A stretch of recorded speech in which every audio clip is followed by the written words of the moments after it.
Good morning Odisha. आज August 21 तारिख बुधवार 15टी गुरुत्वपूर्ण खबर उपर आसतु नजर पकाइबा। भिडियोटी भल लगिले निश्चित गोटे लाइक रखिबे। नंबर 1 आज हेउछि भारत बंद। बंद डाकरा दैछंती अनुसूचित जाति जनजाति संगठन। एससी एसटी संरक्षण रे स्पेशल कैटेगरी लागू करने सुप्रीम कोर्ट निष्पत्ति को विरोध करी अगस्ट 21 अर्थात आज भारत बंद डाकरा दैछि संरक्षण बंचाओ संघर्ष समिति। अनेक दलित संगठन मध्य भारत बंद को समर्थन करिसेंती। यह व्यतीत बीएसपी भारत बंद को मध्य समर्थन करिछि। कौनसी उत्तेजना को एड़ाइबा पई समस्त जिले में पुलिस फोर्स मुतयन करने को कहुଯାଇଛି। बंद समय हिंसा हेबार संभावना को दृष्टि रखी वरिष्ठ पुलिस अधिकारी माने समस्त विभागीय कमिश्नर जिला मजिस्ट्रेट एवं वरिष्ठ पुलिस अधिकारी आवश्यक निर्देशनामा जारी करिसेंती। पश्चिम उत्तर प्रदेश को विशेषकर संवेदनशील विवेचना करा कारण सेठारे पुलिस को अधिक सतर्क रखा जायछि। विपक्ष समय जनसाधारण को सुरक्षा को सुनिश्चित करने अधिकारी माने व्यापक पदक्षेप नेउछंती। नंबर 2 आज श्रीमंदिर रे महाप्रभुंक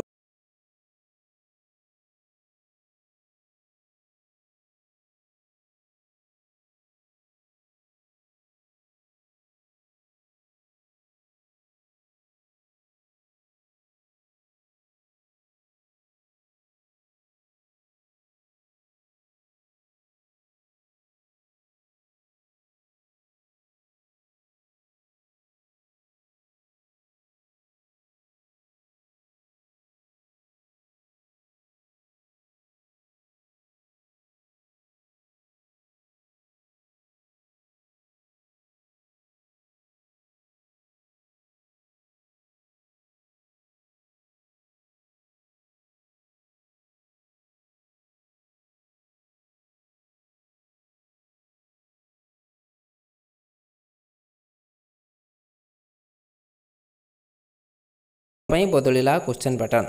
कला विज्ञान वाणिज्य धंदामूलक शिक्षा क्वेश्चन पैटर्न बदली 2023 रे रजिस्ट्री करिथिबा और 2025 रे परीक्षा देबाको थिबा पिलांक प्रति लागू हेबो। पिलांकु 80:20 अनुपात रे थ्योरी एवं प्रैक्टिकल परीक्षा देबाको पड़िबो।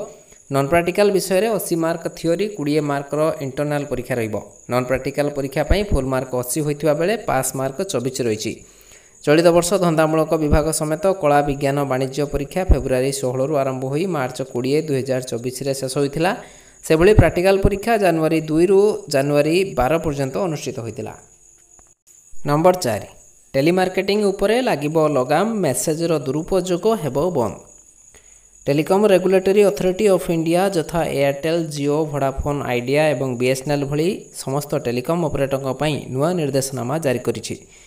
एही अनुसार सेप्टेम्बर 30 सुधा टेलीमार्केटिंग कॉल एवं व्यावसायिक messaging password promotional message account balance गुडी को ब्लॉक चेन बेस्ड बा डिजिटल प्लेटफॉर्म को स्थानांतर करने को कहुଯାଇଛି। कमर्शियल मेसेज हेडर पठाउथुवा लोकर कोड डिजिटल प्लेटफॉर्म रे रजिस्टर करने को हेबो। मोबाइल यूजर को फेक कॉल किंबा मेसेज आसीबा बंद हेबो। या सहित व्यक्तिगत नंबर रु प्रमोशनल कॉल गले ट्राई दंड विधान व्यवस्था निर्धारण करिछि। नंबर 5 आईपीएल 2023 संस्करण में 5000 कोटी आय करिछि बीसीसीआई 2022 तुलन में 116% अधिक। लाभप्रद क्रिकेट खेल आईपीएल रु मोटा अंकर टंका कमाउछि भारतीय क्रिकेट नियंत्रक बोर्ड बा बीसीसीआई। बोर्ड 2023 आईपीएल रे 5120 कोटी आय करिछि जहाँ 2022 संस्करण ठारू 116% अधिक। तेबे आईपीएल 2023 रो मोट रेवेन्यू देखिले यह 11,769 कोटी होइछि। बीसीसीआई जारी करिथिबा 2022-23 वर्षर वार्षिक रिपोर्ट रु एही सूचना मिलिछि। वार्षिक रिपोर्ट रे बीसीसीआई खर्च मध्य बढ़िथिबा दर्शाइछि। 66% खर्च बढ़ी 6,648 कोटी होइछि बोली बोर्ड कहिछि। तेबे नुआ मीडिया राइट्स वो स्पॉन्सरशिप जोगु आय बढ़िथिबा कुआ जाउछि। नंबर 6 शुक्रवार रत्नभंडार स्थानांतर हेबो खाली आलमीरा और सिंदूक। आसंता 23 तारिख में स्थानांतर हेबो बाहर एवं भीतर रत्नभंडार थिबा खाली आलमीरा एवं सिंदूक। राज्य सरकार अनुमोदित मार्गदर्शिका बा एसओपी अनुसार यही स्थानांतरण प्रक्रिया कराजिबो। खाली आलमीरा एवं सिंदूक गुड़िक भीतर और बाहर रत्नभंडार स्थानांतर करा जाय श्रीमंदिर परिसर रे थिबा नीलाद्री विहार म्यूजियम निकटस्थ एक गृह रे सुरक्षित भाव रखाजिबो। तेबे से दिन श्रीजीव नीतिकांति बा सेवा पूजार व्याघात न करी ସ୍ଥାନାନ୍ତରଣ ପ୍ରକ୍ରିୟା ପାଇଁ ଆବଶ୍ୟକ ସମୟ ଦେବା ଲାଗି ବିଶେଷ ନୀତି ନିର୍ଘଣ୍ଟ ପ୍ରସ୍ତୁତ କରାଯାଇଥିବା ନେଇ ସୂଚନା ଦେଇଛି ଶ୍ରୀମନ୍ଦିର ପ୍ରଶାସନ। ଏଥିପାଇଁ 23 ତାରିଖ ଅର୍ଥାତ୍ ଶୁକ୍ରବାର ଦିନ ବିଶେଷ ନୀତି ନିର୍ଘଣ୍ଟ ଅନୁସାରେ ଦିନ 1ଟାରୁ ସ୍ଥାନାନ୍ତର କାର୍ଯ୍ୟ ଶେଷ ହେବା ପର୍ଯ୍ୟନ୍ତ ସାଧାରଣ ଦର୍ଶନ ବନ୍ଦ ରହିବ। ନମ୍ବର 7 ମଙ୍କିପକ୍ସକୁ ନେଇ ବିଶ୍ୱରେ ସ୍ୱାସ୍ଥ୍ୟ ସଙ୍କଟ। ମଙ୍କିପକ୍ସକୁ ନେଇ ବିଶ୍ୱରେ ସ୍ୱାସ୍ଥ୍ୟ ସଙ୍କଟ ଦେଖାଦେଇଛି। ଆଫ୍ରିକାରେ କାୟା ମେଲାଇଥିବା ଏହି ଭାଇରସ୍ ପୁରା ବିଶ୍ୱକୁ କବଳିତ କରିବାକୁ ବସିଛି। ପ୍ରଥମେ କଙ୍ଗୋ ଗଣରାଜ୍ୟରେ ଆରମ୍ଭ ହୋଇଥିଲା ମଙ୍କିପକ୍ସ, ଏହାପରେ ଆଫ୍ରିକାର 13ଟି ରାଜ୍ୟରେ କାୟା ବିସ୍ତାର କରିଥିଲା। ଏବେ ସ୍ୱିଡେନ୍, ପାକିସ୍ତାନ ସହିତ ଫିଲିପାଇନ୍ସରେ ଚିହ୍ନଟ ହୋଇଛି ଭୂତାଣୁ। ଚଳିତ ବର୍ଷ ଜାନୁଆରୀ ମାସରୁ ଏପର୍ଯ୍ୟନ୍ତ ପ୍ରାୟ 17,000 କେସ୍ ସାମ୍ନାକୁ ଆସିଛି। ଏହି ମାରାତ୍ମକ ଭୂତାଣୁରେ ଆକ୍ରାନ୍ତ ହୋଇ 500ରୁ ଅଧିକ ଲୋକ ପ୍ରାଣ ହରାଇଛନ୍ତି। ମଙ୍କିପକ୍ସ ପ୍ରଥମେ କଙ୍ଗୋ ଉପକୂଳରେ ଚିହ୍ନଟ ହୋଇଥିଲା। କିଛି ଦିନ ତଳେ ସ୍ୱିଡେନ୍ ଏବଂ ପାକିସ୍ତାନରେ ଏମ୍ପକ୍ସ ଆକ୍ରାନ୍ତ ଚିହ୍ନଟ ହୋଇଥିଲେ। ଏବେ ଫିଲିପାଇନ୍ସରେ ଜଣେ ସଂକ୍ରମିତ ସାମ୍ନାକୁ ଆସିଛନ୍ତି। 33 ବର୍ଷୀୟ ଯୁବକଙ୍କଠାରେ ଏହି ରୋଗ ଲକ୍ଷଣ ଦେଖାଦେଇଛି। ଜ୍ୱର ଆସିବା ସହିତ ଶରୀରରେ ବସନ୍ତ ଭଳି ଫୋଟକା ଦେଖିବାକୁ ମିଳିଛି। ଅନ୍ୟପଟେ ମଙ୍କିପକ୍ସକୁ ନେଇ ବିଶ୍ୱ ସ୍ୱାସ୍ଥ୍ୟ ସଂଗଠନ ହେଲ୍ଥ ଏମର୍ଜେନ୍ସି ଜାରି କରିଛି। ନମ୍ବର 8 ଇଣ୍ଟରନେଟ୍କୁ ନେଇ ନୂଆ ରେକର୍ଡ କଲା ଭାରତ, ସରକାର ଜାରି କଲେ ଡାଟା। ଭାରତ 7.3 କୋଟି ଇଣ୍ଟରନେଟ୍ ସବସ୍କ୍ରାଇବରଙ୍କୁ ଯୋଡ଼ିଛି ଏବଂ ବ୍ରଡବ୍ୟାଣ୍ଡ ସବସ୍କ୍ରାଇବର ସଂଖ୍ୟାରେ ନୂଆ ରେକର୍ଡ କରିଛି। ଭାରତ ଗୋଟିଏ ବର୍ଷରେ 7.8 କୋଟି ବ୍ରଡବ୍ୟାଣ୍ଡ ସବସ୍କ୍ରାଇବରଙ୍କୁ ଯୋଡ଼ିବା ପରେ ଦେଶରେ ଏହି ସଂଖ୍ୟା 119.9 କୋଟି ହୋଇଛି। ସରକାର ମଙ୍ଗଳବାର ଏନେଇ ସୂଚନା ଦେଇଛନ୍ତି। ଗତ ବର୍ଷ ମାର୍ଚ୍ଚରୁ ଚଳିତ ବର୍ଷ ମାର୍ଚ୍ଚ ମଧ୍ୟରେ 88.1 କୋଟି ସବସ୍କ୍ରାଇବର୍ସରୁ 95.4 କୋଟି ସବସ୍କ୍ରାଇବର ହୋଇଛି। ଏହି ହିସାବରେ 8.9% ଅଭିବୃଦ୍ଧି ରେକର୍ଡ କରାଯାଇଛି।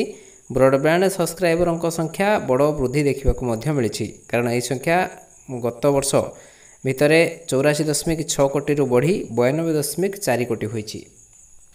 ନମ୍ବର 9 ଗାଜାରେ ଯୁଦ୍ଧ ବନ୍ଦ ନ ହେଲେ ତୃତୀୟ ବିଶ୍ୱଯୁଦ୍ଧ ନିଶ୍ଚିତ, ଯୁଦ୍ଧ ବିରତି ପାଇଁ ଆମେରିକାର ପ୍ରାଣମୂର୍ଚ୍ଛା ଉଦ୍ୟମ।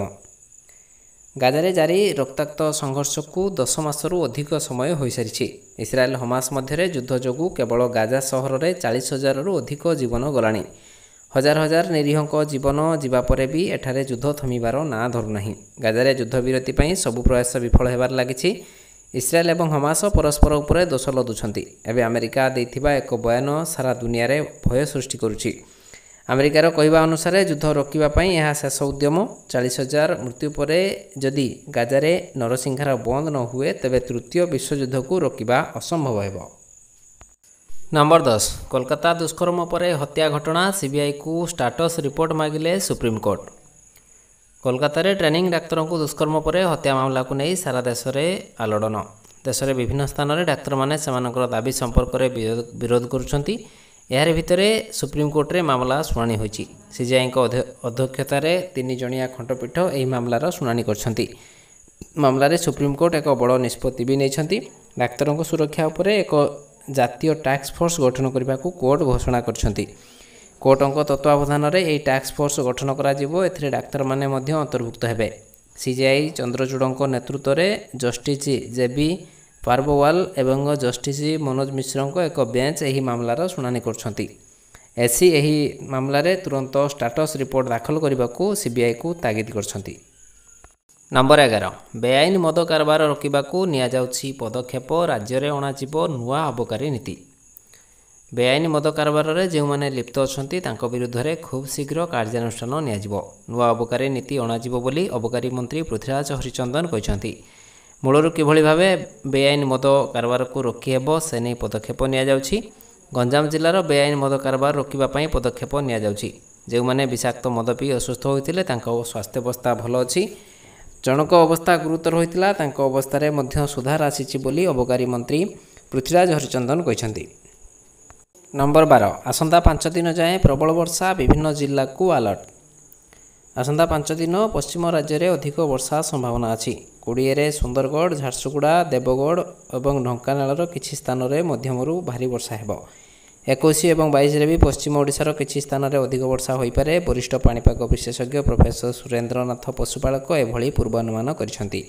ସେହିପରି 21 ତାରିଖରେ ସୁନ୍ଦରଗଡ଼, କନ୍ଧମାଳ, ନୂଆପଡ଼ାର କିଛି ସ୍ଥାନରେ ଭାରୀ ବର୍ଷା ହୋଇପାରେ। 22 ତାରିଖରେ ସୁନ୍ଦରଗଡ଼ ସଂଲଗ୍ନ ଅଞ୍ଚଳ ଏବଂ 23 ତାରିଖରେ ଛତିଶଗଡ଼ ସଂଲଗ୍ନର କିଛି ସ୍ଥାନରେ ମଧ୍ୟମରୁ ଭାରୀ ବର୍ଷା ହୋଇପାରେ। ନମ୍ବର 13 ବିଧାନସଭାରେ ବିରୋଧୀ ସଦସ୍ୟଙ୍କ ହଟ୍ଟଗୋଳ, ଅପରାହ୍ନ 4ଟା ଯାଏଁ ଗୃହ ମୁଲତବୀ। अपराह्न 4टा जाए विधानसभा गृह मुलतवी विरोधी सदस्य होहल्ला और नाराबाजी नहीं विधानसभा को अपराह्न 4टा जाए मुलतवी रखिले बाचस्पति। मंगलवार विधानसभा अधिवेशन आरंभ मात्रे विरोधी सदस्य विभिन्न प्रसंग नहीं होहल्ला और नाराबाजी करथिले। खासकर बीजेडी राज्यपाल पुओ माड़ मारिबा प्रतिवाद रे होहल्ला और नाराबाजी करथिले। यापर कांग्रेस कॉलेज निर्वाचन प्रसंग में नाराबाजी करथिले, जहाकु दृष्टि रखी बाचस्पति प्रथम विधानसभा को 11:30 जाए मुलतवी घोषणा करथिले। यापर गृह आरंभ होगा मात्रे पुणी थे बीजेडी कांग्रेस होहल्ला सहित नाराबाजी करथिले, जहाकु दृष्टि रखी बाचस्पति अपराह्न 4टा जाए गृह को मुलतवी घोषणा करछंती। नंबर 14 लगातार द्वितीय थर पर विश्वर टॉप सेंट्रल बैंकर हेले शक्तिकांत दास। सारा विश्व में नंबर 1 ओडिया पुओ आरबीआई गवर्नर शक्तिकांत दास। विश्वर टॉप सेंट्रल बैंकर भावे एथर भी शक्तिकांत दास नंबर 1 रही। 2024 global finance central banker report card रे तांकू A+ रेटिंग मिली। मुद्रास्फीति नियंत्रण, अर्थनैतिक अभिवृद्धि, मुद्रा स्थिरता और सुधहार परिचालना भली प्रमुख क्षेत्र में गवर्नरंकर कार्यकारिता तांकू एही पुरस्कार मिली। 1969 प्रकाशित ग्लोबल फाइनेंस मैगजीन 101 देश तथा अंचलर केंद्रीय बैंकर गुड़िकर गवर्नर मूल्यांकन करथिला। एथिरे यूरोपियन यूनियन एवं एकाधिक आंचलिक केंद्रीय बैंक मध्य रहिथिला, जो बैंकर माने नूतनत्व और दक्षता दृढ़ मनोबल सहित कार्य करिसेंती सेमानकु एही संस्था सम्मान करिछि। नंबर 15 आज भुवनेश्वर आसुचंती भारतीय हॉकी टीम ओपन बॉयज रे करिवे विजय शोभायात्रा। आज भुवनेश्वर आसुचंती भारतीय हॉकी टीम। पेरिस ओलंपिक्स रे ब्रोंज पदक विजेता भारतीय पुरुष हॉकी टीम आज 12:30 समय भुवनेश्वर रे पहुंचबे। एयरपोर्ट रे पहुंचबा परे तांको भव्य स्वागत संबर्धना आज आजिबो। परवर्ती समय अपराह्न रे मुख्यमंत्री एवं अन्य व्यक्तिविशेषଙ୍କ उपस्थिति रे सेमानଙ୍କୁ संबर्धना सह राज्य सरकारଙ୍କ घोषणा करथिबा पुरस्कार राशि प्रदान कराजिबो। अन्यपटे टी20 विश्वकप विजय पर भारतीय क्रिकेट दल जो भली भावे मुंबई रे एक ओपन बस रे विजय सेलिब्रेशन करथिले, से भली ढंगरे भुवनेश्वर विमानबंदर एक स्वतंत्र गाड़ी जोगे सुरक्षा व्यवस्था सह एयरपोर्ट रु कलिंग स्टेडियम को आसबे भारतीय हॉकी दलर खेलाड़ी।